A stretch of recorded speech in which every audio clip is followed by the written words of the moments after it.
Mike McCool here in the Royal Examiner studio, and with me today is Jori Martin. She is on the board of directors of the Front Royal Warren County Economic Development Authority. That is correct. Right, so no acronyms there. Is this No, none. WEDA or something. I don't know Yeah. what we WEDA. call it. They have a program coming up June 1st, which I thought was quite interesting.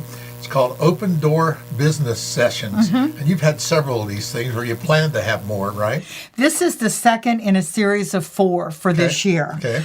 Our first was at the Inland Port, and we discussed the corridor. We brought in, it was at the Inland Port. They were kind enough to host it. Sure. And all of the parts that make up the Inland Port and what an economic driver it is Right. for this area. And we had a number of folks from VEDP. We had all of the businesses on the corridor. We had a really good turnout for the first, and a lot of networking. And Right. that's really what is so important with these events. Very important, right. Very much so. It's surprisingly how much that port brings into our economy. We just don't really think about it because we don't see it. That's correct. But it's a major boom to our county to have that here. Absolutely. And the Inland Port, what makes it so different, which I didn't realize, is that they, from beginning to end, control the process. And that's why there's no backups at our Right. ports, which is huge. And if you read, we're now starting to get ships from Asia that are coming, directly to our port as opposed to going to California. Yeah, it's quicker. So, It's quicker to come on around through the canal and get here because the Absolutely. backlog that they have there makes up for it. I think. Absolutely, Yeah. absolutely. So we've gotten business from the Inland Port continues to drive the corridor. Right. But our second program is all important because it's workforce. And if you don't have the workforce here and a trained workforce, Exactly. then you have an issue. Right. So we, in our second of 4 for this year, it's concentrating on workforce, and we are really thrilled to have a great panel from Shenandoah University, Blue Ridge Technical Center, Laurel Ridge. We have, and I'm going to have to check, we just Sure. have him.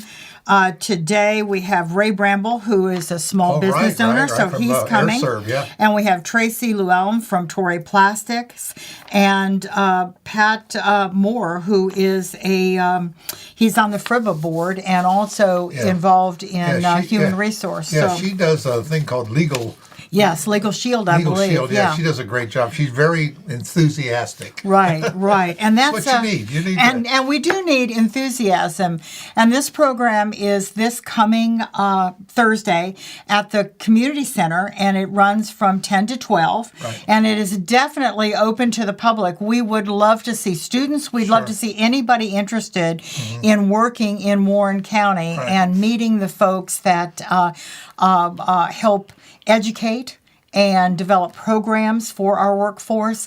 This is the place to come, and this is the place to be between 10 and 12 this Thursday. So we are really, really excited. And, we have so much of our workforce here that continues to train themselves, that wants to, they want to stay here.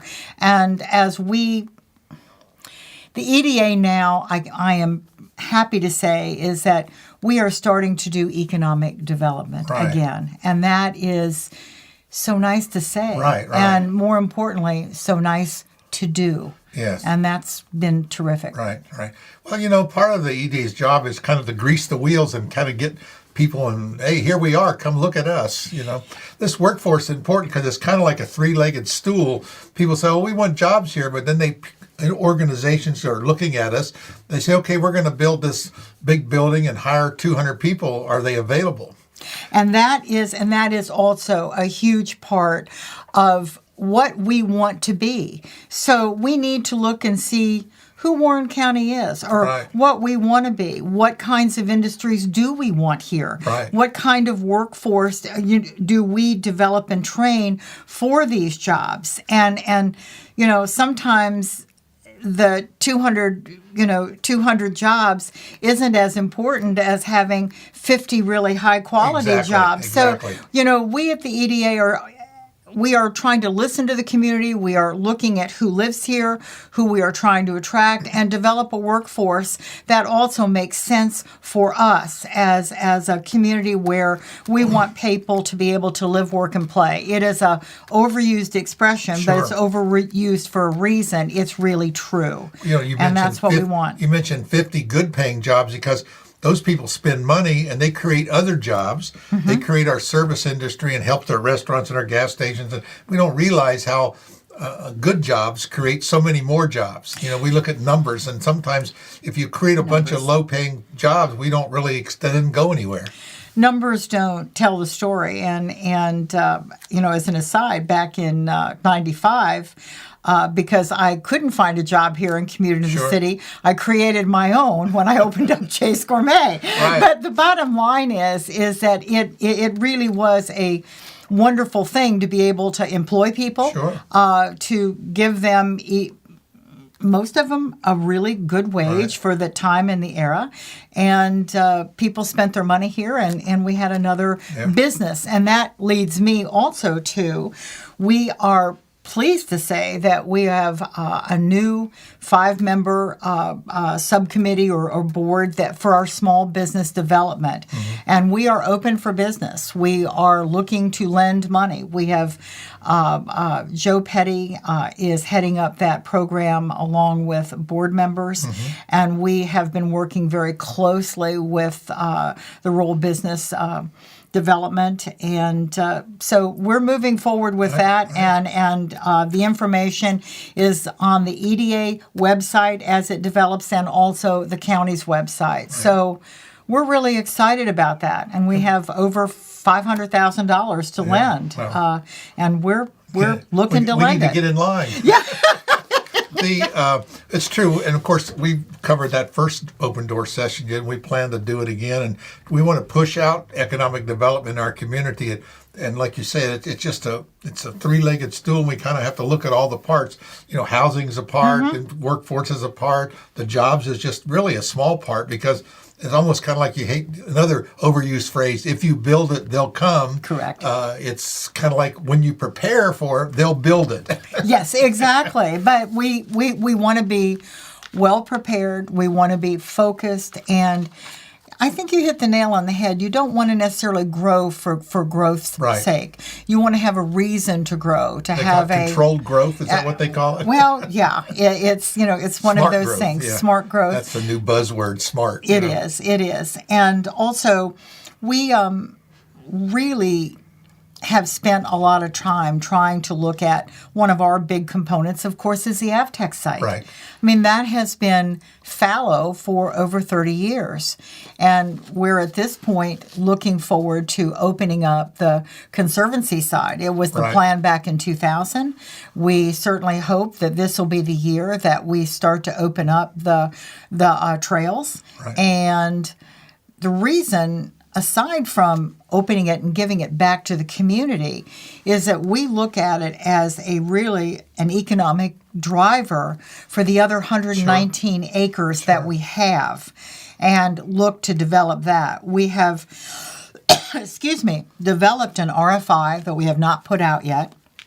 We will present it to the county and also to the town, and when it's scrutinized, reviewed, approved, massaged, all of those things, then we'll be ready to send it out. And at that point, we're hoping to get ideas back. We have some ideas, but sometimes it's really nice for folks from the outside to look at assets that sometimes we overlook and go, oh, we could do this with that. Sure. We could do this with that. And that's what we're looking to do, is to move this Avtech site and develop it. It's been a hole in our community for too long, and it's time to turn it in to the asset that it really is. And we have to look at it too, because whatever goes there is going to be there a very long time. Exactly.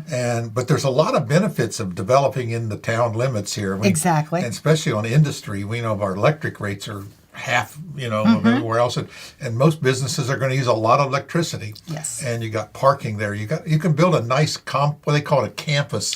And that's kind of that's and we're very, very conscious of the view shed. Yeah. And so we want it to be green. Right. We want it to be aesthetically pleasing, obviously. We're going to be along one of our greatest assets, the river.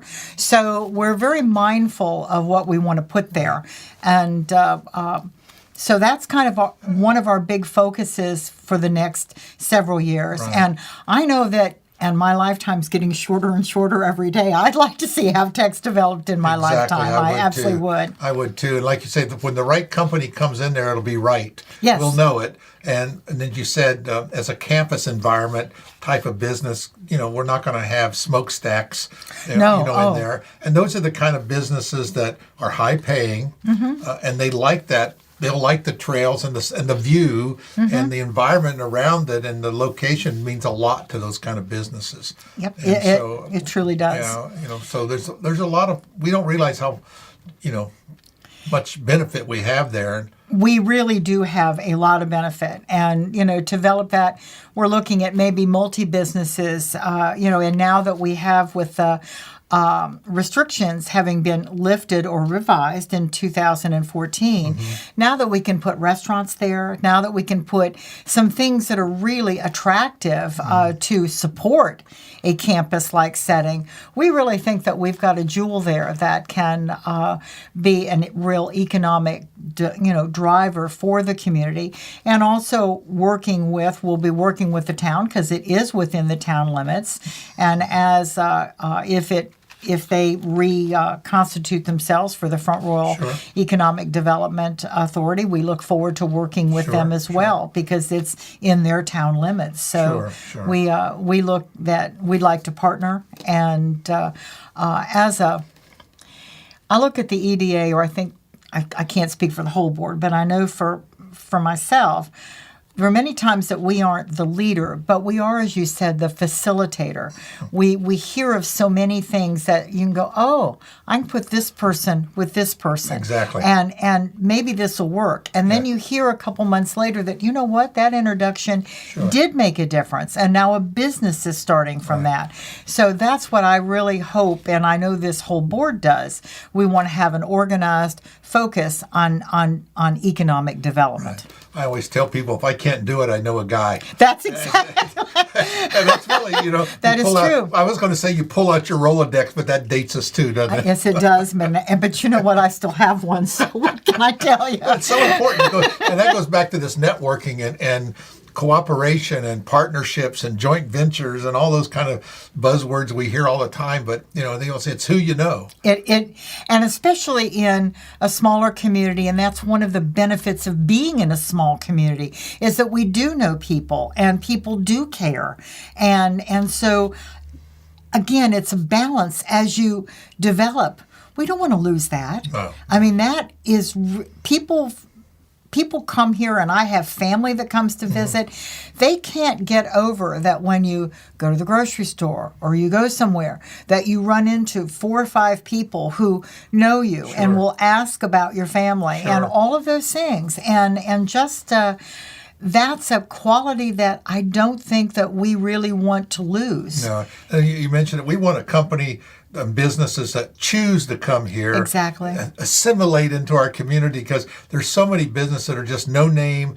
They are a name, but they're just come in. They're just looking for the cheapest place they can throw something up for a few years, and then have no community whatsoever. And you see a lot of that around some of the bigger cities, And who's that? No one even knows who they do, what they do, where they're at. And they're just not what we're looking for. And I think people kind of say, well, we got to get something. We need something, And bad choices are bad choices.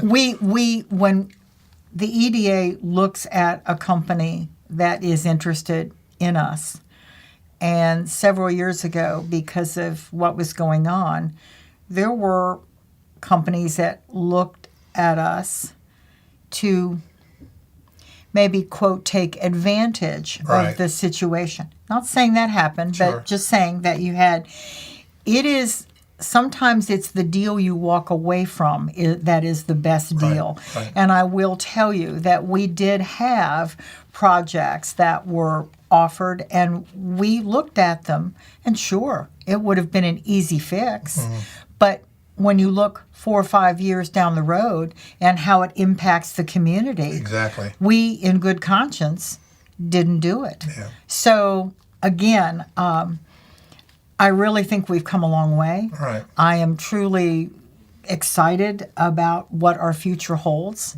And I think these workshops are a good start. We had them many, many years ago. We got away from them.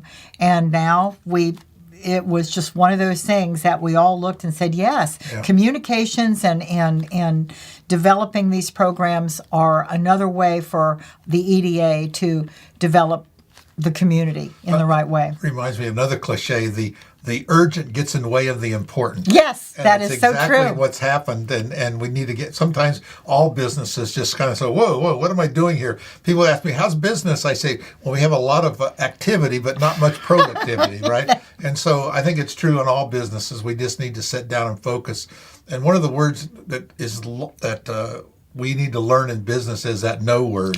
Sometimes that's like the last word we want to say for businesses, but sometimes you're right. And it also says it's not who you hire, it's who you fire. So there's a lot of little cliches, but they're true. They really are. And we need to look at the deeper meaning of these things and get around and get behind the EDA and get behind different organizations that are in our community. There's just so many of them, and they all really are kind of focusing on they want to do what's good for the community. And I think we got to get some of this, the garbage behind us and move on. And those things take care of themselves, and they're done. It's on the train. It'll eventually get there. It does, and we really do need to communicate. That is really the key, right. Because sometimes you find organizations, they have the same, they're working on the same project, right. But they really don't know it. And I'm hoping that, again, EDA, along with Chamber and all of these others, that we're all interconnected, right. We make sure that people are using their time wisely, right. And that we help our fellow organizations, right. Because when they do well, as they say, we do well too. Sure. And that's what the EDA's focus is. We want to hear about good stuff. It takes, what they say, 10 good things to overcome one bad thing, and all we hear about are bad things. And if I put a mugshot on there, I get 1,000 people click on it. But if I put something really good to happen, I got 10 people look at it. So, we need a lot more good things happening, and we're searching that out, and that's why I called you. And I said, I am so tickled that you. I'm so tickled. And really. See how much better this worked out without Joe. I don't know. I think I'm kind of a poor substitute, but he has just been such a tremendous asset for the EDA. He has such a skill set, and he works so well with our board. And as we're adjusting to a new setup, sure. He has made it incredibly easy. Yeah. And one thing, he's so accessible. So he's he's easy to work with. He really is. And we are open for business. Yep. And I hope more than 10 people watch this, because there is nothing bad going on at the EDA. We are truly moving forward. We try to be we really are as transparent. If I can tell you, you can pick up the phone and call me. We will tell you. Right. There are things that we are working on that obviously it's sensitive and we can't discuss it. But we are open for business. Yep. And that's, again, starts this Thursday with the workforce, and trying to develop a workforce that businesses that we want to come here or to grow. That's the other thing. We have so many needs in our community. I mean, you can look at Torrey, all of the folks are advertising for more folks. Oh, right. And can't get enough. You can't get enough. So if there's a way that the EDA as a facilitator can help fill these positions, we look at that too as economic development. Sure.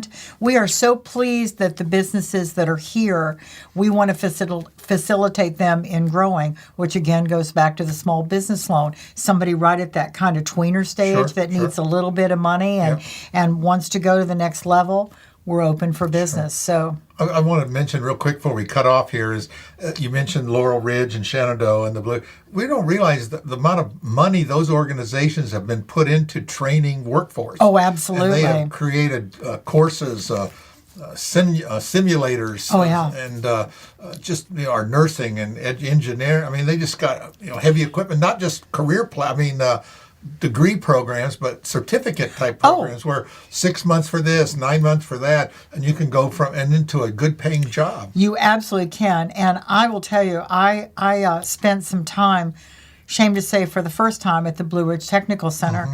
And what our school system is doing, and those folks over there are passionate about training a workforce. Right. And they are really looking to develop programs that fill the needs of the community. And Laurel Ridge, I was reading this weekend, did not know about it, but here we won an international award for drone. Right. And we have a drone company here that EDA brought. Exactly. So it all ties together. And that's, that's where we see, again, programs. Hopefully we can develop one at Blue Ridge Technical Center to tie in with Laurel Ridge. So, we're all downstream, as they say. Right, so right. we look that forward to article she mentioned about the drone, you can find on the Royal Examiner. Absolutely, and I read it, and I was like, wow, I didn't know this. So I was really pleased, and thank you for what you do. We try to get it out there, let people know. And again, not everybody's interested in it, but it's there and it keeps popping up, and people search for things. So Absolutely, we get over 300,000 views a month, so it's a best kept secret in Warren County. Truly, and I really do. I get an awful lot of news there, and would not have known about it if I didn't take the time to read the Examiner. We appreciate that, and thank you for all the great things the EDA is doing and has got planned to do. Yep. And I know that the previous boards, they've really worked hard to get to where you're at now. Oh, and, and absolutely. So I really, hats off to them, because I know the people that have been on there in the last 4 or 5 years have really worked hard and have had a lot of strikes against them. And I will tell you, and they work for free. So. I was going to say, having been part of both boards, just because of the way my term has fallen, I can't begin to tell you the hours and hours and hours that the previous board members put in to get us to the position where we are today. Yeah. And they truly were and are, but they were the right board members, and frankly, this community owes them a great deal, because it was long hours and tedious work and thankless in many. I can remember sitting through, and you tape them, many, sometimes 3, 4, and 5 hour board meetings, and none of it was anything but problems. Right. And we, through Dr. Daly at one point, and then of course Jeff Brown, we took them by the numbers, one at a time, and did not lose focus, and pushed the EDA forward and are solving them. And we couldn't have done it without the board members and the talent that was there. Well, I just wanted to mention that. I want to mention one more great thing we have in our community that I really want to make sure the EDA does everything they can to keep it, and that's at the UPS terminal. Oh, absolutely. People don't realize how much of an influence that is. It is. I mean, we get product in at 9 o'clock and we process it and ship it back out at 5. Mm-hmm. You can't do that in Winchester. No, you can't. And you can't do that around here. So we have, and we see now ordering on Amazon, you see how they've sent delivery. UPS is such a strong benefit that we have in our community that we make sure that our town and county and EDA does everything they can to make their business even better, because it just makes things so good. So, it does. And we're okay if FedEx wants to come here too, but we want you to come in the county, not stay up there in Winchester. Absolutely. UPS, we have great businesses here, and you're right. You're right. As a hub, it is amazing what those folks do. See it. Yeah. No, we don't. Yeah. And that's they're in and out. They do business, a tremendous business, great economic driver, and yet they are and give back to the community, but they are not intrusive. Right. So again, it's because they do such great things and do it quietly. They do. They really do. And the post office too has made some major changes in the last couple of years. And so we've gone through cycles, and we've used the post office, not used the post office. So we're back to using the post office as well, because they really improved their service. So competition. that's what it's all about. Absolutely. Again, Absolutely. thank you so much, Jori, Thank for serving you. on the board, and hopefully we can drive some traffic to the open door set of business Please come. sessions. Yes, And please it's come great. Thursday. Yeah. Community Center, 10 to 12. Roger will be And, there if you have food. And of course we will, so I know we'll see Roger. So that's it. Good Thanks deal. again, Jori. Thank Appreciate you it. so Thank you. much.